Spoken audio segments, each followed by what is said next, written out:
Hello guys, আপনারা কেমন আছেন? আশা করি অনেক ভালো আছেন। তো আজকের এই ভিডিওতে আপনারা যেটি জানতে পারবেন সেটা আগে বলে রাখি, কারণ ভিডিওটি প্রথম থেকে শেষ পর্যন্ত একটু স্কিপ না করে আপনাদের দেখতে হবে। তো কিসের জন্য দেখবেন সেটাই বলি। তো আজকের ভিডিওতে আপনাদের 24 inch ceiling fan coil winding data share করব আপনাদের সাথে। তো এই ডাটাটি কীভাবে করবেন, আপনারা কয়েল ওয়াইন্ডিংয়ে অনেকে কয়েল ওয়াইন্ডিং করা জানেন, সেক্ষেত্রে আপনাদের কয়েলে বেশি দিন টিকসই হয় না অথবা স্পিড হয় না, অতি দ্রুতই কয়েলটি পুড়ে যায়।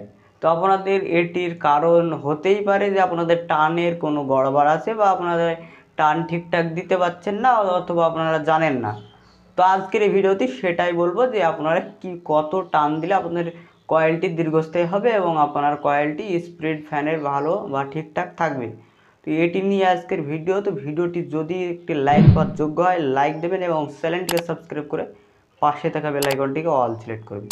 তো চলুন, আজকের এই ভিডিওটি হচ্ছে 24 inch ceiling fan coil winding data. বা 24 ইঞ্চি সিলিং ফ্যানে ছটি কয়েল থাকে, ঠিক আছে? স্টার্টিংয়ে 6টি কয়েল এবং রানিংয়ে 6টি কয়েল। তো এই ছটি কয়েল আপনাদের বাইন্ডিং করতে হবে। আপনাদের প্রথমে স্টার্টিং কয়েল বাইন্ডিং করতে হয়, তারপরে রানিং কয়েল বাইন্ডিং করতে হয়। তো একটি কথা আমাদেরকে আগে বলে রাখি, আপনাদের কয়েল দেখবেন আপনাদের কয়েলের টান হচ্ছে কিনা। কয়েল যখন বাইন্ডিং করছেন তখন কয়েলের যে রোটেশন হচ্ছে এই রাউন্ডটি আপনাদের টাইট হচ্ছে কিনা আপনার এটি ভালো করে খেয়াল করবেন। যদি টাইট না হয় তাহলে কিন্তু হবে না।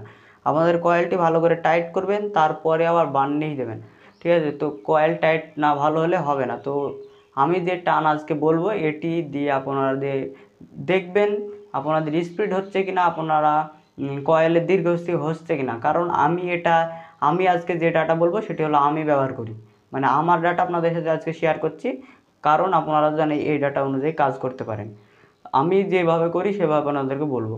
তো আজকের এই ভিডিওতে 24 ইঞ্চি সিলিং ফ্যানের কয়েল ওয়াইন্ডিং ডাটা। তো স্টার্টিং প্রথমে জড়তে হয়, তো প্রথমে আমি স্টার্টিংয়ের ডাটাটি বলি। আপনাদের 35 নম্বর গেজের ডাটা, HWZ 35 নম্বর গেজ, ঠিক আছে? তো 35 নম্বর গেজ দিয়ে আপনারা 510 পাক দেবেন, ঠিক আছে? 510 পাক দেবেন 35 নম্বর গেজ দিয়ে, এবং রানিংয়ে 500 পাক দেবেন, ঠিক আছে? কোনো প্রবলেম নাই। 510 স্টার্টিং, 500 পাক, শুধু 500 রানিংয়ে 35 নম্বর গেজ দিয়ে। সেক্ষেত্রে আপনারা প্রশ্ন করতে পারেন যে আমার কোর চিকন বা মোটা হতে পারে। তো এতে কোনো প্রবলেম নাই। আপনাদের যদি চিকন কোর হয় সেক্ষেত্রে কয়েলের হাইট একটু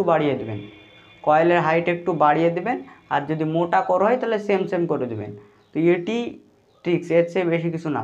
আর আপনাদের যদি একেবারেই কোরটি চিকন হয় সেক্ষেত্রে 10 থেকে 15 পাক বেশি দিতে পারেন।